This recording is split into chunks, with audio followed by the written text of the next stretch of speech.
19।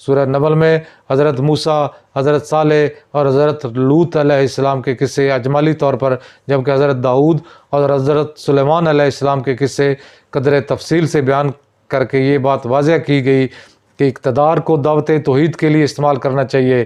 ان دونوں حضرات نے اتنی بڑی سلطنت اور آئے روز پیش آنے والے عجیب و غریب مظاہر کو دیکھ کر کبھی تکبر نہیں کیا، بلکہ اللہ کے سامنے عاجزی اور انکساری کی۔ ہمیشہ اللہ کا شکر ادا کیا اور ان انعامات کو اللہ کا فضل قرار دیا۔ اس میں اللہ کی قدرت کے دلائل 5 مرتبہ سوالیہ انداز میں بیان کیے گئے ہیں، یعنی آسمان و زمین کو کس نے پیدا کیا، بارش کون برساتا ہے، فصلیں اور کھیتیاں کون اگاتا ہے، مصیبت، تکلیف اور بیماری میں کس کو پکارا جاتا ہے، بحر و بر کی تاریکیوں میں کس کو پکارا جاتا ہے، انسان کو پہلی بار کس نے پیدا کیا اور دوبارہ کون پیدا کرے گا۔ اس سورہ مبارکہ کی خاص بات یہ ہے کہ حضرت سلیمان علیہ السلام کی کابینہ میں موجود اللہ تعالیٰ کے ایک ولی نے ایسا بڑا کارنامہ سر انجام دیا جو جنات بھی نہ کر سکے، یعنی پلک چپکتے ہی بلقیس کا تخت حاضر کر دیا۔ یہ اس ولی اللہ کی کرامت تھی جو اللہ کے حکم سے اس کے ہاتھ پر ظاہر ہوئی۔ سورہ قصص پارہ نمبر 20۔ سورہ قصص مکی ہے جس میں 9 رکوع اور 88 آیات بینات ہیں۔ قصص کا معنی واقعات یا قصے ہیں۔ اس سورہ مبارکہ میں حضرت موسیٰ علیہ السلام کے قصے تفصیل کے ساتھ بیان ہوئے۔ اسی مناسبت سے اس سورہ مبارکہ کا نام القصص رکھا گیا۔ مکی زندگی ابتدائی مدت میں جب قریش حضور اکرم صلی اللہ علیہ وسلم کو حد سے زیادہ تنگ کر رہے تھے اور طرح طرح کے الزامات بھی لگا رہے تھے، اس زمانے میں اللہ تعالیٰ نے یک بعد دیگرے سورہ شعراء اور سورہ نمل اور سورہ قصص نازل فرما کر مثبت اور منفی رویوں کا ذکر کرتے ہوئے بتایا کہ انسان کو تکبر اور فساد فی الارض سے بچنا چاہیے، ورنہ فرعون اور قارون کی طرح اخروی زندگی کے علاوہ دنیوی زندگی میں بھی عذاب سے دوچار کیا جا سکتا ہے۔ قریش کی متکبر قیادت کو ان تاریخی واقعات سے عبرت حاصل کرنے کا مشورہ دیا گیا۔ چنانچہ سورہ قصص میں حضرت موسیٰ علیہ السلام کی تفصیلی واقعات کا ذکر کرتے ہوئے فرعون جیسے متکبر ڈکٹیٹر اور اس کے وزیر حامان، ان دونوں کے ماتحت کمانڈروں اور فسادی سرمایہ داروں قارون کے عبرتناک انجام کا ذکر کیا اور نافرمانیوں جیسے رویے رکھنے والوں کو تنبیہ کی گئی کہ تمہارا انجام بھی ایسا ہو سکتا ہے۔ اس سورہ مبارکہ میں فرعون کے خلاف فرد جرم بھی عائد کی گئی۔ فرعون متکبر اور سرکش حکمران تھا، لوگوں کو تقسیم کرو اور حکومت کرو کی پالیسی اختیار کیے ہوئے تھا، نسل پرست تھا، نسل کش بھی تھا، فسادی تھا، الہ اور رب ہونے کا دعویٰ دار تھا۔ سورہ مبارکہ کی خاص بات یہ ہے کہ کتنی ہی قومیں ایسی گزری ہیں جن کو اپنی معاشی ترقی پر بڑا ناز تھا، لیکن اللہ نے اس چیز کو ان کی ترقی کا ذریعہ تھی عذاب بنا کر تباہی پھیر دی۔ اللہ کسی بستی کو اس وقت تک تباہ نہیں کرتا جب تک اپنی آیات پڑھ کر سنانے والے اس بستی میں نہ بھیج دے۔ آج میڈیا کے ذریعے تلاوت آیات بھی اسی حجت کے تمام ہونے کا ذریعہ بن رہی ہے۔ سورہ عنکبوت مکی ہے جس میں 7 رکوع اور 69 آیات بینات ہے جو پارہ 20 میں ہی ہے۔ عنکبوت مکڑی کے جالے کو کہتے ہیں۔ اس سورہ مبارکہ کی آیت کریمہ 41 میں کفار و مشرکین کے عقائد باطلہ اور فتنوں کو مکڑی کے جالے سے تشبیہ دی گئی ہے۔ اسی مناسبت سے اس سورہ مبارکہ کا نام عنکبوت رکھا گیا۔ مکی زندگی میں جب مشرکین کی طرف سے ظلم و ستم کی انتہا کر دی گئی تو 9 مسلم صحابہ کرام بہت پریشان تھے، چنانچہ اللہ رب العزت کی طرف سے مسلمانوں میں عزم و ہمت پیدا کرنے کے لیے سورہ مبارکہ نازل کی گئی۔ جیسے مکڑی کا گھر ظاہری اور باطنی لحاظ سے کمزور ہوتا ہے، ایسے ہی فتنے اور غیر اللہ کے سہارے کمزور ہوتے ہیں۔ مکڑی کا گھر بظاہر لحاظ سے گنجلک، نہ سمجھ آنے والا، انٹریکٹ یعنی توجہ کھینچنے والا، ڈراؤنا اور حیرت زدہ کر دینے والا ہوتا ہے، لیکن جھاڑو کی ایک تیلی سے 1 سیکنڈ میں لپیٹ کر ختم کرنا ممکن ہوتا ہے۔ اسی طرح باطنی طور پر مکڑی کے گھر کی کمزوری یہ ہے کہ مادہ بچے جننے کے بعد نر کو قتل کر دیتی ہے اور پھر بچے بڑے ہو کر ماں کو قتل کر دیتے ہیں۔ اس سورہ مبارکہ میں خبردار کیا گیا ہے کہ محض زبان سے ایمان کا اقرار جہنم سے نہیں بچا پائے گا، بلکہ اللہ آزمائش کے ذریعے ظاہر کرے گا کہ کون سچا اور کون جھوٹا ہے۔ اگر زمین تو ہم پر تنگ کر دی گئی ہے تو کیا ہوا، اللہ کی زمین بہت وسیع ہے، کسی دوسرے علاقے میں ہجرت کر لو۔ دنیا کی زندگی محض ڈرامہ ہے، جس طرح ڈرامہ ختم ہوتے ہی سارے کردار اثر روم میں آ جاتے ہیں، اسی طرح زندگی کی سانسیں ختم ہوتے ہی امیر غریب حکمران عوام سب ایک جیسے کفن میں ایک جیسی قبر کی کوٹھڑی میں چلے جاتے ہیں۔ اس سورہ مبارکہ میں یہ اہم ہدایت بھی دی گئی ہے کہ مشکل حالات سے نکلنے کے لیے 3 کام کرے۔ نمبر 1 تلاوت قرآن پاک، نمبر 2 اقامت الصلاۃ، اور نمبر 3 اللہ کا ذکر۔ اس سورہ مبارکہ کی خاص بات یہ ہے کہ اگر کسی علاقے دفتر یا کسی کمپنی وغیرہ میں دین پر عمل کرنا مشکل ہو تو کسی دوسری جگہ ہجرت کر لینی چاہیے۔ اس بات سے نہیں گھبرانا چاہیے کہ رزق کہاں سے آئے گا، کیونکہ جتنے ہی جانور ہیں جو رزق اٹھائے نہیں پھرتے، اللہ انہیں بھی رزق دیتا ہے اور تمہیں بھی دے گا۔ اللہ تعالیٰ قرآن پاک پر عمل کرنے کی توفیق عطا فرمائے، اس پر عمل پیرا ہونے کی توفیق عطا فرمائے۔ آمین ثم آمین۔